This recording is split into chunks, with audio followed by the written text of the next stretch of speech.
Assalamualaikum warahmatullahi wabarakatuh. Perkenalkan, nama saya Mona Ratunte dari kelas D reguler 2019 Pendidikan Antropologi. Jadi di sini saya akan menjelaskan mengenai mengapa sih tingkat pendidikan yang ada di desa itu rendah. Yuk langsung aja kita lihat pengertian dari pendidikan. Menurut Ki Hajar Dewantara, pendidikan itu adalah tuntunan di dalam hidup tumbuhnya seorang anak-anak. Adapun maksudnya itu pendidikan adalah menuntun segala kekuatan kodrat yang ada pada anak-anak agar mereka itu bisa menjadi seorang manusia atau anggota masyarakat dalam mencapai keselamatan dan kebahagiaan yang setinggi-tingginya. Berdasarkan penjelasan tadi bahwa pendidikan itu sangat penting untuk kita tanamkan pada anak-anak kita nantinya. Adapun faktor-faktor yang mempengaruhi tingkat pendidikan itu menjadi rendah, yang pertama itu salah satunya adalah lingkungan keluarga. Mengapa? Kenapa lingkungan keluarga itu menjadi salah satu faktor yang paling utama? Karena keluarga itu merupakan yang paling utama dan yang paling pertama bagi seorang anak untuk mendapatkan pendidikan, di mana disebut sebagai lingkungan pendidikan yang pertama karena sebelumnya manusia mengenal lembaga pendidikan yang keluarga merupakan lembaga pendidikan yang pertama dan yang paling utama. Kenapa? Karena proses pendidikan yang terjadi pada manusia bahkan sejak lahir atau bahkan dalam kandungan yang sangat mempengaruhi karakternya nanti itu adalah orang tuanya sendiri. Oleh karena itu, peranan orang tua itu sangat penting untuk mendukung kelangsungan pendidikan anak baik dari dorongan moral maupun material. Dorongan moral dan material itu kita dapatkan dari orang tua kita dulu sebelumnya kita mengenal lingkungan masyarakat kita sendiri. Karena dorongan moral maupun material itu sangat penting bagi seorang anak untuk dapat mengenyam pendidikan setinggi-tingginya. Walaupun sudah dapat dorongan dari orang tua, kalau kondisi sosial ekonomi keluarga kita anjlok atau tidak memadai, sama saja kita tidak akan dapat merasakan pendidikan yang setinggi-tingginya. Karena tidak adanya kondisi sosial ekonomi yang memadai untuk kita tetap beradaptasi dengan pendidikan kita atau tetap menjalani yang namanya pendidikan. Adapun kondisi sosial ekonomi yang ada di desa-desa itu salah satunya adalah kondisi sosial ekonomi sebagai petani, di mana yang pertama itu kita lihat dulu kesibukan orang tua sebagai petani tentunya akan banyak menghabiskan waktu, tenaga, bahkan pikirannya di tempat kerja mereka sendiri bukan di rumah, karena mereka berupaya untuk mencari uang atau biaya untuk seorang anak yang sedang melakukan pendidikan, sedang menjalani pendidikan untuk merubah yang lebih baiknya lagi. Karena orang tua memiliki kesibukan sehingga orang tua tidak memiliki banyak waktu, tidak bisa beradaptasi dengan anaknya sendiri dengan waktu yang mereka miliki. Mereka bahkan tidak memiliki waktu untuk meluangkan waktunya kepada anaknya untuk memberikan motivasi atau dorongan-dorongan agar seorang anak itu bisa lebih baik lagi ke depannya. Yang kedua adalah kurangnya perhatian orang tua yang kurang pada pendidikan anak-anaknya disebabkan oleh tingkat pendidikan orang tua sendiri. Di mana seorang tua orang tua yang tidak berpendidikan mungkin akan lebih sulit mendidik anaknya atau bahkan sulit untuk memberikan arahan karena dia tidak memiliki pengalaman tersendiri untuk memberikan pengalaman-pengalaman itu kepada anaknya sendiri. Jadi karena orang tua sudah bertani, ya orang tua yang taunya bertani aja, jadi ia merasa sulit untuk memberikan motivasi kepada anaknya karena dia tidak memiliki pengalaman mengenai pendidikan. Selanjutnya itu tertarik untuk mengikuti jejak orang tuanya dibandingkan dengan menggapai pendidikan yang setinggi mungkin. Ini tadi yang dimana seorang anak yang tidak berpendidikan melihat orang tua yang tidak berpendidikan, maka ia akan merasa bahwa ia akan menirukan orang tuanya. Orang tua saya sebagai petani, saya juga ingin jadi seorang petani sajalah karena saya tidak berpendidikan, biaya yang tidak memadai, jadi sehingga saya harus mengikuti jejak orang tua saya seperti itu.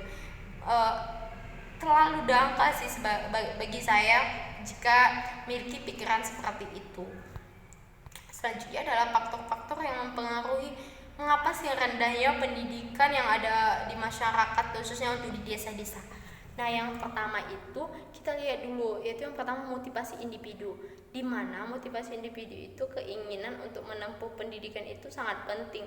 Sebelum kita belajar, pasti kita memiliki niat, memiliki keinginan untuk seperti belajar seperti apa yang kita inginkan. Bahkan cita-cita yang kita inginkan itu pasti ada. Kita tidak mungkin belajar jika tidak memiliki cita-cita, tidak memiliki angan-angan yang untuk kita wujudkan ke depannya. Nah, selanjutnya itu kondisi sosial. Yang pertama itu yang pertama kondisi lingkungan keluarga. Mungkin kondisi lingkungan keluarga menjadi faktor utama dan yang paling utama yang kita dapatkan. Nah, yang kedua kondisi lingkungan masyarakat kita. Kita bisa menganalisis lingkungan masyarakat kita sendiri. Jika lingkungan masyarakat kita buruk, maka kita tidak perlu mengikutinya dengan hal-hal yang buruk. Kita perlu hanya mengubah menjadi hal-hal yang baik. Nah, selanjutnya yang ketiga adalah kondisi ekonomi keluarga. Nah, di sini kondisi ekonomi keluarga yang membuat banyaknya anak putus dalam sekolah, setengah perjalanan masih SD sudah putus sekolah karena kondisi ekonomi yang dialami oleh keluarga. Nah, selanjutnya adalah kondisi ekonomi keluarga di bagian pendapatan, di mana pendapatan orang tua sangat mempengaruhi tingkat pendidikan dari seorang anak. Jika pendapatan orang tua tidak ada, maka pendidikan tidak akan berlangsung. Semua akan menjadi berlangsung jika ada biaya, ada dukungan dari orang tua. Nah, selanjutnya jumlah anggota keluarga yang menjadi tanggungan, di mana jumlah anggota keluarga yang menjadi tanggungan itu menjadi salah satu mengapa faktor pendidikan di Indonesia atau bahkan di desa-desa itu sangat rendah. Ya, karena orang tua masih banyak memiliki prinsip hidup banyak anak banyak rezeki, padahal mereka salah. Banyak anak banyak yang terlantar. Mereka tidak bisa memberikan gizi yang baik, pendidikan yang bagus buat seorang anak. Karena apa? Karena pendapatannya tadi. Nah, oleh karena itu, jadi pemerintah sudah menerapkan yang namanya sistem KB, di mana sistem KB itu diterapkan agar tidak banyak lagi yang namanya pengangguran atau keterlantaran anak, rendahnya pendidikan yang ada di desa. Mungkin itu salah satunya. Selanjutnya adalah motivasi orang tua. Nah, walaupun kita memiliki biaya, kalau orang tua tidak mendukung, orang tua tidak memiliki motivasi, tidak memiliki tujuan mengapa ia menyekolahkan kita, mungkin semuanya serasa sia-sia ya. Yang pertama itu kita harus tahu dulu kesadaran orang tua itu sangat penting untuk pendidikan. Nah, yang kedua, tujuan orang tua menyekolahkan anak pasti memiliki tujuannya masing-masing. Mengapa orang tua memberikan pendidikan yang layak kepada anaknya? Apakah ingin merubah nasib atau ingin menjadi lebih baik lagi? Mungkin orang tua pasti memiliki tujuannya masing-masing. Nah, yang ketiga itu kesediaan orang tua menyekolahkan anaknya. Jika biayanya sudah ada, seorang anak sudah mau sekolah, jika orang tuanya tidak memiliki kesediaan untuk menyekolahkan anaknya, sama saja, semuanya tetap menjadi tingkat pendidikan di Indonesia menjadi tetap rendah. Yang selanjutnya itu adalah bagian budaya di bagian aksesibilitas, maksudnya itu di bagian jarak tempuh, waktu tempuh, fasilitas jalan atau sarana transportasi. Nah, ini mungkin menjadi salah satu faktor ya mengapa rendahnya pendidikan yang ada di desa, karena jarak tempuh dari rumah kita ke sekolah mungkin jauh sehingga mengakibatkan seorang anak itu malas untuk sekolah karena waktu yang ditempuh dari rumah mungkin cukup jauh untuk ke sekolah. Bahkan fasilitas jalan yang harus kita jalani itu sangat tidak memungkinkan karena tidak adanya sarana dalam menempuh perjalanan untuk ke sekolah. Jadi mungkin hal ini menjadi akibat mengapa pendidikan di Indonesia itu sangat rendah, khususnya untuk di desa-desa yang ada di dalam pedalaman. Jadi kalau desa yang ada di pinggiran jalan mungkin fasilitas sekolah atau jarak tempuh sekolah itu mungkin lebih memadai daripada yang ada di desa-desa. Nah, perlu kita ketahui juga sebenarnya tingkat pendidikan seperti apa sih yang diharapkan. Nah, tingkat pendidikan yang formal yang ditempuh oleh seseorang itu tadi atas pendidikan dasar, pendidikan menengah, dan pendidikan yang tinggi. Nah, berdasarkan pendidikan dasar, pendidikan menengah, dan pendidikan tinggi ini sudah tertulis secara jelas ya di dalam Undang-Undang Nomor 20 Tahun 2003 Pasal 13. Jadi bukan hanya sekedar ucapan lisan, tapi sudah tertulis di dalam undang-undang yang dijelaskan pada bab 6 bahwa jenjang pendidikan yang formal itu terdiri atas pendidikan dasar, pendidikan menengah, dan pendidikan yang tinggi. Nah, setelah kita mengetahui mengapa tingkat pendidikan di Indonesia masih rendah, khususnya untuk di desa, itu kita perlu memberikan solusi atau cara mengatasinya agar tingkat pendidikan di Indonesia itu tidak rendah atau bisa teratasi. Yang pertama, memberikan dana kepada orang yang tidak mampu agar dapat menikmati pendidikan yang layak. Itu perlu adanya peranan dari kepala desa atau pemerintah memberikan dana kepada anak yang tidak mampu agar mereka bisa merasakan seperti apa sih enaknya sekolah dengan sekolah yang layak, dengan cara tempuh, atau bahkan sarana transportasi ada di dalam desa itu untuk bisa sampai ke sekolah. Nah, selanjutnya itu memberikan program wajib belajar. Mungkin Indonesia masih belum terlalu patuh terhadap hukum, jadi anak-anak di Indonesia masih jika tidak sekolah ya sudah, oh ya udah nggak apa-apa kalau nggak sekolah. Masih berpikiran dangkal, belum berpikiran maju seperti itu. Jadi mereka perlu pemerintah menerapkan wajib belajar kepada anak-anak agar mereka tahu bahwa sebenarnya pendidikan itu sangat penting bagi kita untuk saat ini, bahkan untuk kedepannya nanti, bahkan sehingga turun temurun itu pendidikan itu sangat penting. Nah, yang ketiga itu pemerintah lebih memperhatikan rakyat yang tidak mendapat pendidikan. Nah, khusus buat anak-anak yang di pinggir jalan, yang tidak memiliki rumah atau tidak memiliki dana untuk sekolah, seharusnya pemerintah lebih berperan aktif untuk memberikan perhatian sekecil apapun kepada rakyatnya yang tidak bisa merasakan namanya pendidikan.